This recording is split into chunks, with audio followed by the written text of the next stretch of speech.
we can learn to work through the pain as messages, as not as a bad, negative thing in our life, chaotic thing in our life, but as truly a way to use them as stepping stones, as catalysts back into ourselves. And once we get back into ourselves, we find the expression of the full extent of ourselves.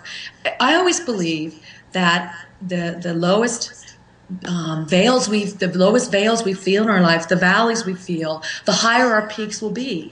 There's definitely a balance.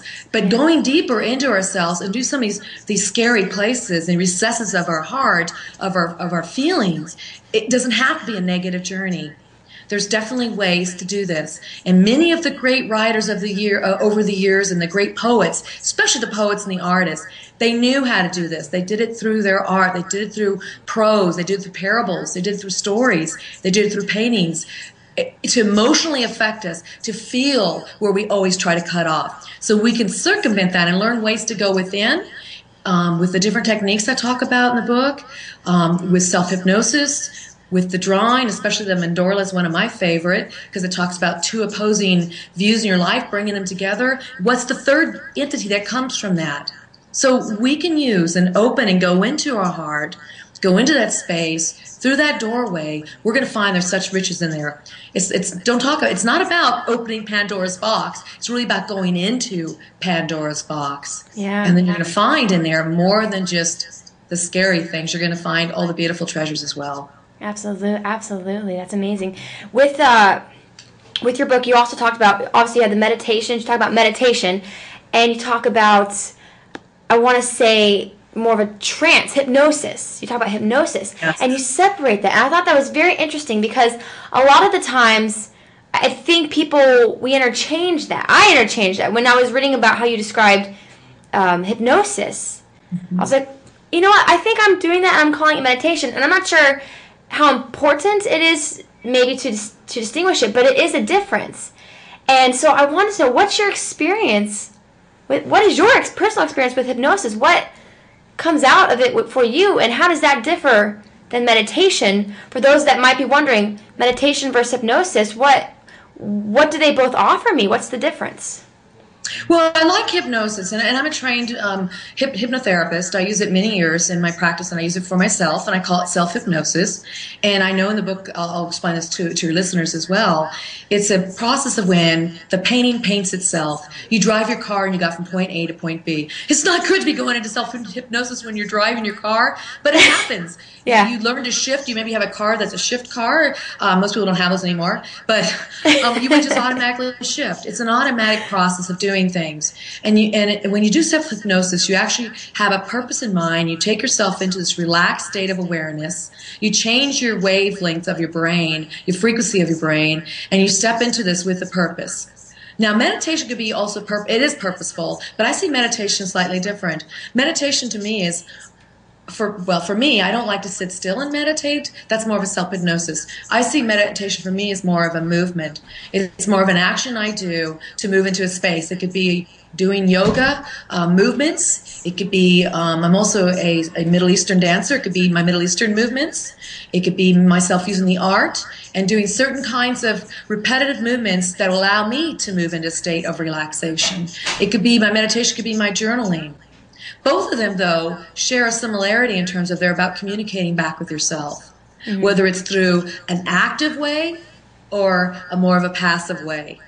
I like to do movement meditation as active, but once I get into that space, then I'm passive and I listen.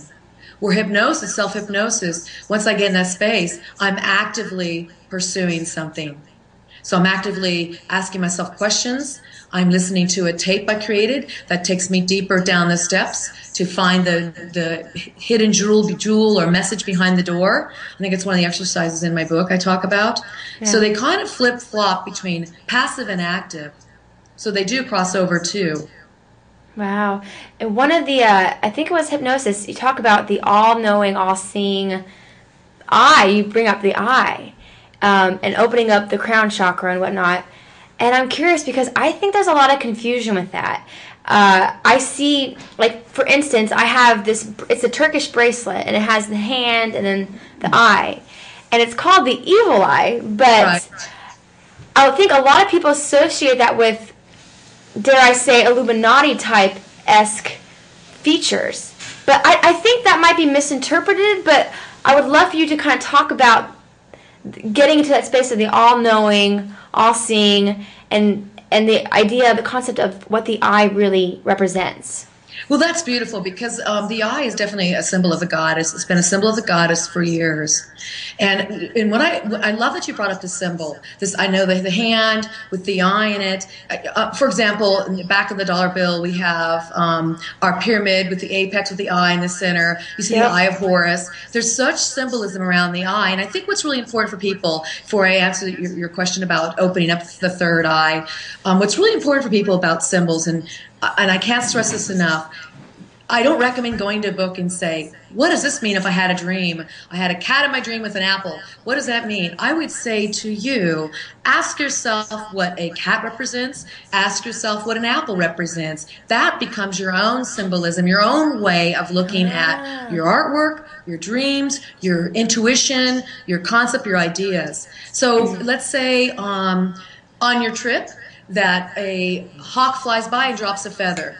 Now, people say, oh, hawk means get a larger view, a hawkeye's view of the world. True. But that's more on a collective conscious level, that symbol might mean that. But I would say to you, what does a hawk mean? And what does a feather mean to you? So we have to look at symbols that way, within the context of our own personal world. Okay, that's one I wanted to say. So your hand with the eye is going to have your own meaning to it than it would to maybe that tradition, that the Turkish tradition it came from, or whatever tradition is. Other cultures use it as well. The third eye, which is right up here, it's located right between your other eyes and above it in your pituitary area, and it's associated with your actually your sixth chakra.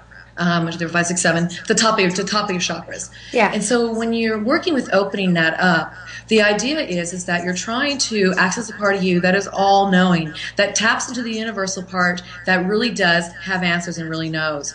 I love to do meditations where I'm actually visualizing the energy from within, moving up into that area, and beginning to see and visualize, not with my eyes, not with my heart, not with any other chakras, but with this part of my head, and seeing if I see colors, if I see images, if I see an opening, and allow that to take place. Then come back from that time of focusing here, write words down, take colors out, put the colors down on the paper, see what it looks like, see what you get. And as you do that, you start to form a dialogue with this part of your body.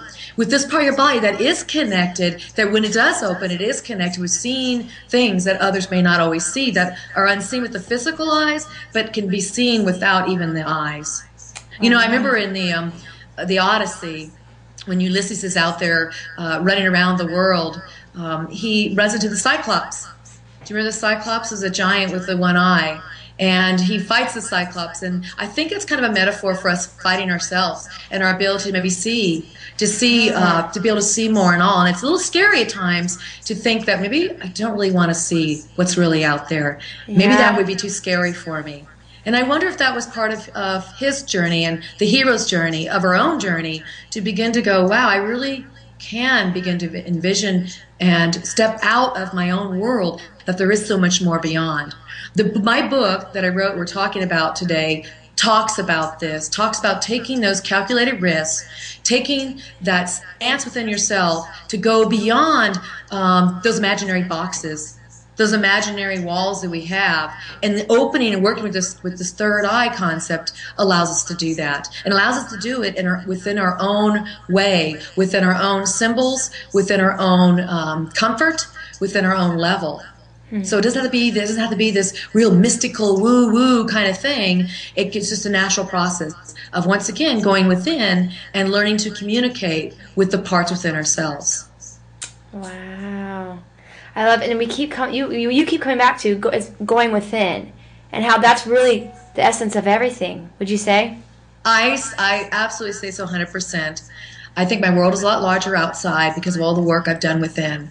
Yeah. My world has become larger inside because I'm willing to go out and see. I'm willing to go out and see more than meets the eye. Yeah, absolutely. Okay, well, I want to ask kind of a, I guess now you gave me a great idea for my little signature question, and I want to talk about Karen's heart space. And how does Karen how do you get into your heart space? And once you do, what's in there? Well, I'll tell you my favorite way to get in my heart space, and I recommend this for everybody, and probably one of the most, I would say the easiest way and also the less threatening way, is to have a journal and to write. Everybody knows how to write, and everybody can take a piece of paper and write. What I do is I go a step further. I have this journal that I specifically buy that's just for my inner thoughts. It's for what I'm experiencing with my third eyes we just talked about. It's for my dreams. But I will take time every day in the morning once I get up, and then I will sit there with my journal and open it. I'll put the date, the time down, and then I just start writing.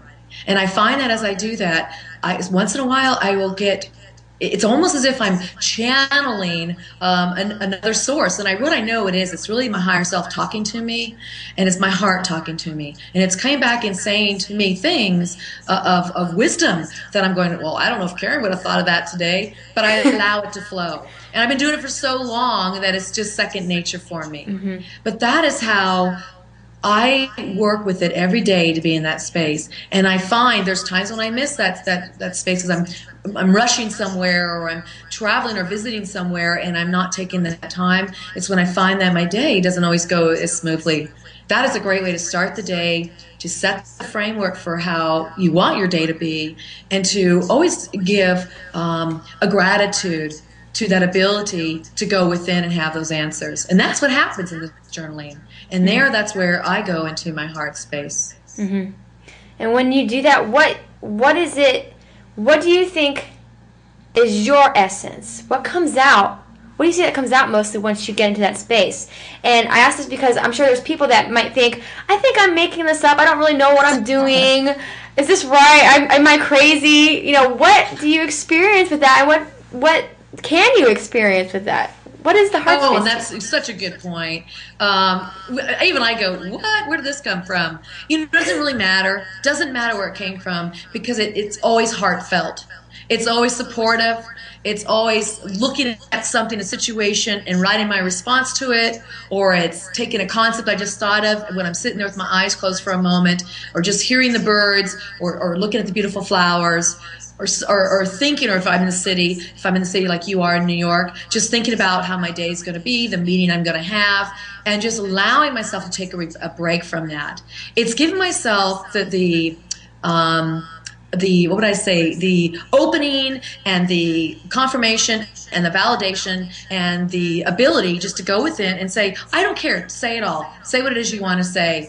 And this is not something I share with others. It's not something I have other people read. It's really written from the authenticity of myself. That's the other thing that's really important. When you come from the heart, and you really want to write from that space, write really what you're feeling and thinking. And it may not always be beautiful butterflies and flowers. It may be, dang it, I'm really pissed that this is going on. But then what you want to do always is say, what is the message? What is that pissed feeling? Where am I feeling that in my body? And if it could speak, what would it say? And then your journal could be used that way too. So you're getting into the authentic part of yourself. Authenticity, to me, is equated to the heart. And authenticity is the pathway to the heart, where it opens with the door, which is the doorway to your soul. But it's authenticity that takes and really have that connection and that communication with the heart. So that's what people need to do if they're journaling, and I highly recommend it to everybody. If you're wanting to go deeper in your life and to have an understanding of what your true passion is, to have an understanding of what your purpose is, to have an understanding of what you're supposed to do next, take that risk, go into your heart through journaling, through your writing, through your private journal, and talk to yourself daily. And you'll be surprised at where it takes you. And yes, you will second guess where the information is coming from. And don't let that matter to you. It's not like this is going to be published into a book. It's just your process of getting in touch with yourself. And after you do it, after so long, you will have this other, like I said, another presence with you that I would call my higher self speak back to me and talk to me about what I should do next, or what possibilities I might have, or ways to approach a situation. But again, it's always comes out in the end as good. And I always end it by saying a prayer, you can do an incantation, and I always say thank you. And then I end it, close the book, put it away, go about my day.